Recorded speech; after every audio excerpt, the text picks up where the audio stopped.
If you meet and avoid no one, you will live wisely.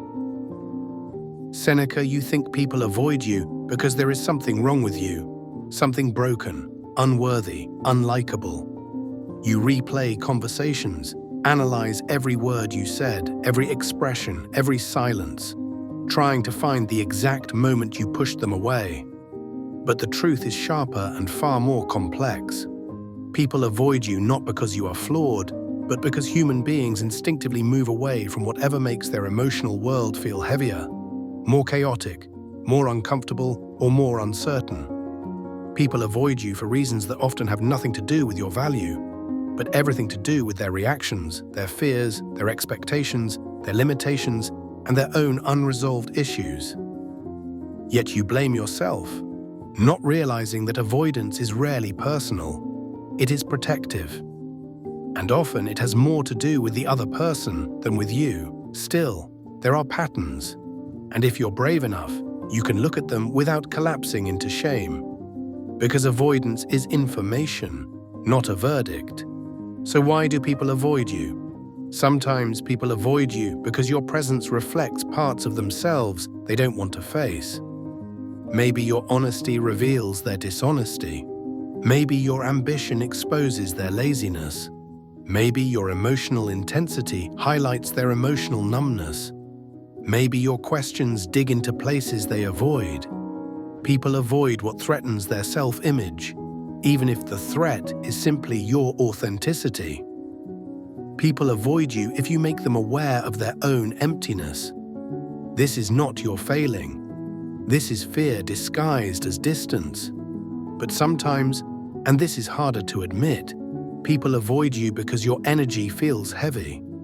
Not because you're bad, but because you're carrying too much inside. If you're constantly anxious, overly self-critical, unstable, overly intense, desperate for reassurance, or emotionally turbulent, people feel that weight even if you never say it out loud. Humans are emotional creatures. They don't just hear words, they feel states. If your inner world is chaotic, people sense it, and some begin to pull away, not out of cruelty, but out of self-preservation. People avoid storms they don't know how to stand in. You may not think you're a storm. You may think you're just struggling, but others feel it in ways you don't see. This doesn't mean you must pretend to be perfect. It means you must understand the emotional impact you carry. The Stoics taught, a person ruled by their emotions pushes others away without meaning to. When your emotions leak uncontrolled into every interaction, people get overwhelmed. They may not say it, but they feel responsible for your stability. And that responsibility becomes pressure. Pressure becomes avoidance.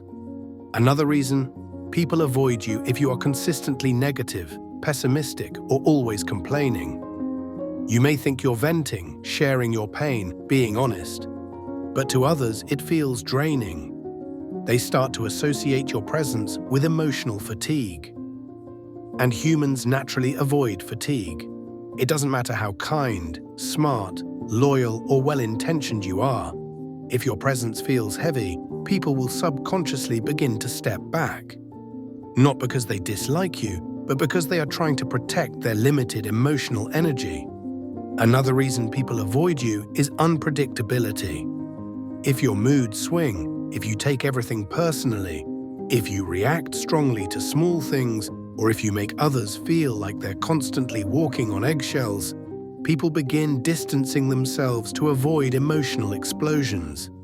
Even if you never meant to create that tension, unpredictability pushes people away because humans crave safety in their relationships. If they don't know which version of you they will meet, they eventually stop showing up at all. People also avoid you if your self-worth depends too much on their validation.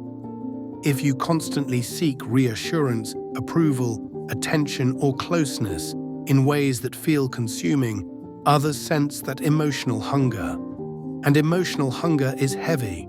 It makes relationships feel imbalanced, as if they owe you something they never agreed to give. The Stoics believed that neediness is the fastest path to the loss of the very connection you seek. Not because you're unworthy, but because dependence creates pressure. People avoid those who expect them to fill voids. Another reason, people avoid you if you're too guarded. Ironically, you can push people away both by clinging too tightly and by staying too distant. If you never open up, never show vulnerability, never reveal your true self, people can't connect with you. Emotional walls keep danger out, but they also keep connection out. People get tired of trying to read someone who refuses to be known. People avoid emotional puzzles, and perhaps the hardest truth, sometimes people avoid you because you remind them of where they failed, what they lost, or who they used to be. You become a mirror. And not everyone can face their reflection. People avoid reminders of their past mistakes. People avoid reminders of their wasted potential. People avoid reminders of relationships they mishandled. People avoid reminders of qualities they wish they had. And they avoid you, even if it hurts you, to escape themselves. But here is the liberation. Avoidance does not define your worth. It defines the emotional landscape between you and the other person. It tells a story about them, about you, or about the dynamic, not about your core value. You can use avoidance as a map that shows where you need boundaries, where you need healing, where you need discipline, where you need softness, where you need self-awareness. A map that shows which people are capable of connection and which are not. So how do you stop people from avoiding you? Not by chasing them, not by pleasing them, not by changing who you are to fit their comfort. You stop avoidance by strengthening the relationship you have with yourself.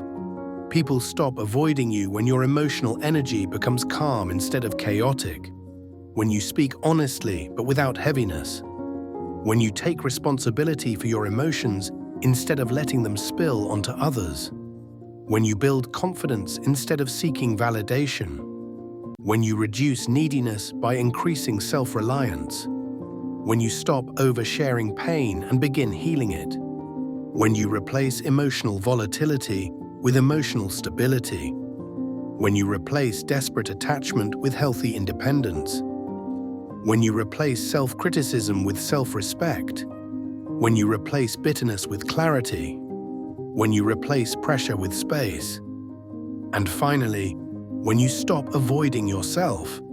Because the truth is painful but freeing. People avoid you most when you avoid facing your own patterns. Once you do the inner work, once your inner world becomes a place of stability instead of turmoil, once your presence becomes peaceful instead of demanding, people stop retreating and begin gravitating toward you naturally. Not because you changed to be liked, but because you became someone who no longer needs to be liked in order to feel whole. That is the Stoic way, and the path to becoming someone others don't avoid, but respect.